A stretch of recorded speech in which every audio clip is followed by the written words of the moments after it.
I'm glad to be back to the show tonight after a couple days in Ohio with my family at my sister's wedding. And it made me think about what a wonderful thing marriage is.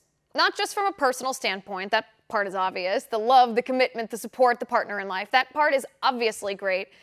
But from a societal standpoint, marriage is the most overlooked and abandoned solution to most of society's political problems. This is what I mean. Take healthcare, for example. Men who are married live longer, and they're healthier. Married men are less likely to die of a heart attack or have a stroke. Women in stable marriages are less likely to suffer from depression. So are stably married men. Both married men and married women are more likely to survive cancer for a longer period of time. And more likely, the cancer will be less advanced when it's initially diagnosed.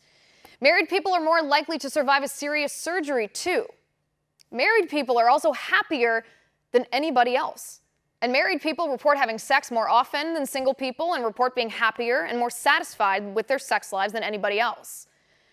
And then we have the social political issues. Now, Democrats talk a lot about the income gap, right? A living wage. Republicans talk about personal charity and a booming economy filled with opportunity. But it turns out the best way to solve poverty is to graduate high school, wait until you're married to have kids, actually get married, and stay married. Children in the United States are way less likely to live in poverty if their parents are married. In fact, according to the Urban Institute and the Brookings Institute, and I quote here, in 1970, 12% of children lived with a single parent. By 1990, 25% of children lived with a single parent. More than half of the increase in child poverty over this period can be attributed to the decline of stable marriages as an anchor to family life in America. End quote. In fact, children in single mother-headed households are 4 times more likely to be poor compared to children in married parent families. And this is particularly relevant for my generation, the millennial generation.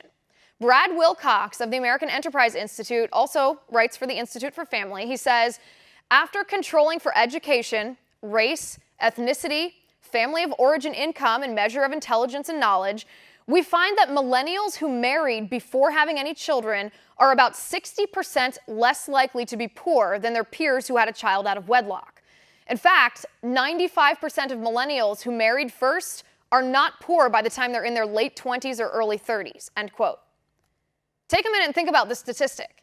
15% of millennials live in poverty, but 95% of millennials who were married and were married before children are not in poverty, while 13% of unmarried childless millennials do live in poverty, and 28% of millennials who had a baby outside or before married life live in poverty.